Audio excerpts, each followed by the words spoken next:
संजय राऊत म्हटले की मराठी भाषेवरून आम्ही हिंसाचार करणार, हे उघड उघड हिंसाचाराचं समर्थन करणं किंवा हिंसाचार करणाऱ्याला चिथावणी देण्यासारखं वक्तव्य आहे. संजय राऊतांचं खूप सिरियस घ्यायचं नसतं.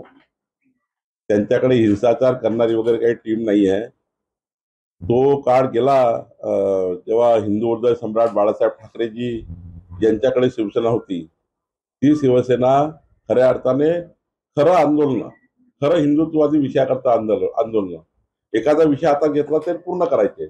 आता यांच्याकडे ना टीम आहे, ना माणसं आहे, ना कोण करणार आहे. काही हिंसाचार करत नाही. कायद्याचं राज्य आहे, हे राज्य कायद्याचं आहे. कोणी हिंसाचार करेल का सरकार पाहत बसेल का? सरकार का मूठ गिळून बसेल का? हिंसाचाराच्या गोष्टी करतील त्यांना काय सरकार सोडून देईल का? करू द्या हिंसाचार, कुठं करते बघू. कुठे हिंसाचार करण्याची धमक आहे तेही बघू. ज्या ठिकाणी करतील त्या ठिकाणी बघू. हिंसाचार हे महाराष्ट्र राज्य आहे. इथे हिंसाचाराची भाषा सोबत नाही.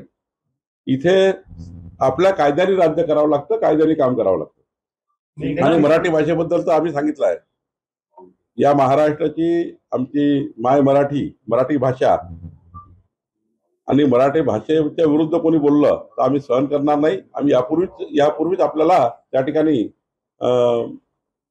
आपल्या सर्वांसमोर आम्ही आणलाय आणि वारंवार सांगतोय की मराठी भाषेला करता आमचं संपूर्ण जीवन आणि आमचं सरकार आणि आमचं सर्व पक्ष सुद्धा हा महाराष्ट्रातील मराठी भाषेकरता आहे आणि मराठी भाषिका करता आहे.